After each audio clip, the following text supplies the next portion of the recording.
এক মুঠো খাবার আনতে হাঁটতে হয় মাইলের পর মাইল। শেষমেশ ত্রাণ জুটবে কিনা তারও নেই নিশ্চয়তা। তবে ত্রাণ নিতে গিয়ে খাবারের বদলে গুলি খাওয়ার নজিরও কম নেই গাজা উপত্যকায়। খাবার নিতে লাইনে দাঁড়ানো বেসামরিক নাগরিকের উপর গুলি চালানো যেন নিত্যদিনের ঘটনা। গাজায় মার্কিন নিয়ন্ত্রিত মানবিক ত্রাণ বিতরণ কেন্দ্রগুলোর সশস্ত্র নিরাপত্তায় কাজে লাগানো হচ্ছে ইসলাম বিদ্বেষী বাইকার গ্যাংগুলোকে। বিবিসির এক নিজস্ব তদন্তে উঠে এসেছে এই তথ্য।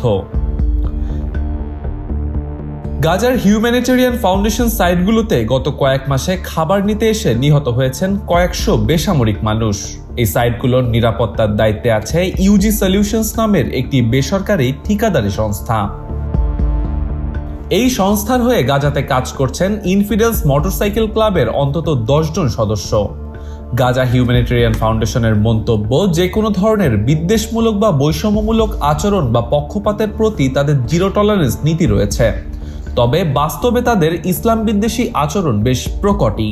ওয়ালটন এখন দেশের সীমানা পেরিয়ে পৌঁছে গিয়েছে 50টিরও বেশি দেশে।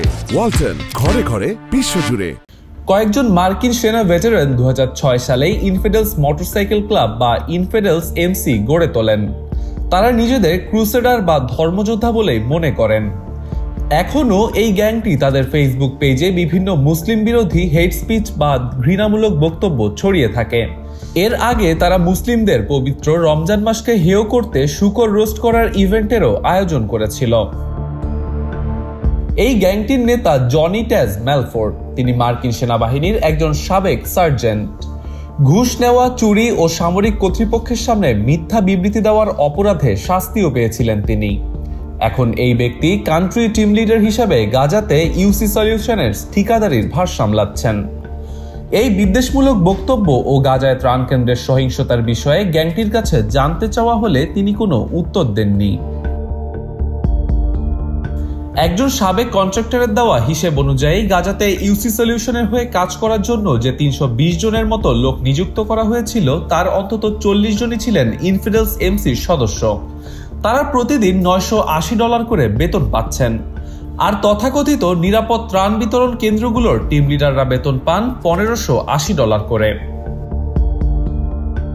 বাইকার গ্যাংটির ফেসবুক গ্রুপের সদস্যরা তাদের পেজে নবীকে গালিগালাজ, মুসলিমদের অন্য দেশে পাঠিয়ে দেওয়া এবং সরাসরি গুলি করার মতো বিষয় নিয়ে ঘৃণামূলক বক্তব্য কমেন্ট করে থাকেন।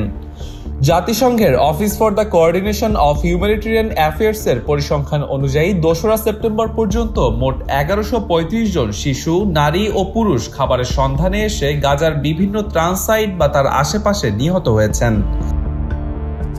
জাতিসংঘ জানিয়েছে এর মধ্যে বেশিরভাগ প্রাণহানি ঘটেছে ইসরায়েলের নিরাপত্তা বাহিনীর হাতে। ইউজিএস অবশ্য এই অভিযোগ অস্বীকার করে জানিয়েছে তাদের নিরাপত্তা ঠিকাদাররা সঠিকভাবে দায়িত্ব পালন করে থাকেন। তবে সংস্থাটির নিয়োগকৃত বাইকার গ্যাং ও তাদের আচরণ বলছে ভিন্ন কথা।